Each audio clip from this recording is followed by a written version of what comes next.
Given the figure of an isosceles triangle, where line segment RP and RP are congruent, and line segment RX bisects line segment PT.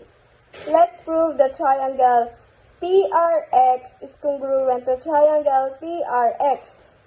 First statement, line segment RP and RP are congruent, and line segment RX bisects line segment PT. What is the reason behind that class? Yes, they are the given. Second statement, line segment PX is congruent to line segment PT. What is the reason for it, class? Very good. It is the definition of line bisector. When line bisected by line or ray, it forms two congruent lines.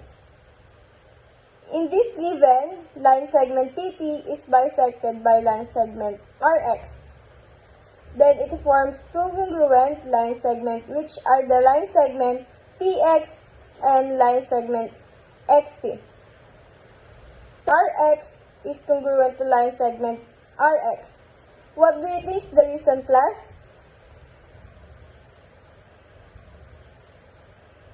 Good job! It is because of the reflexive property or identity property of congruence. Triangle PRX and triangle TRX are congruent.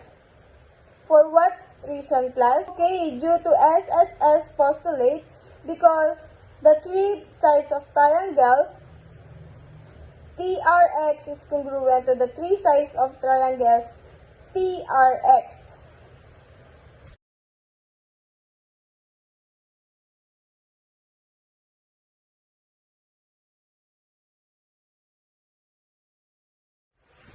Given the figure of parallelogram ABCD, where line segment AB is congruent to line segment CD, and line segment BC is congruent to line segment AD.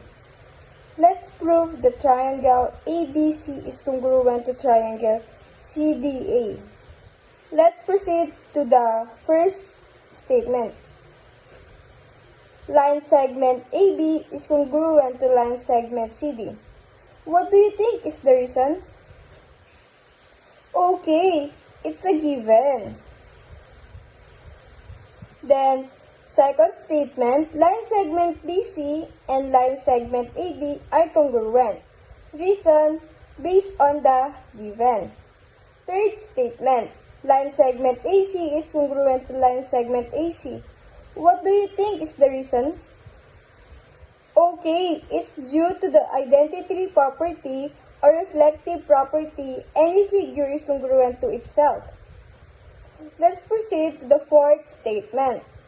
Triangle ABC and triangle CDA are congruent. What is the reason behind that, class?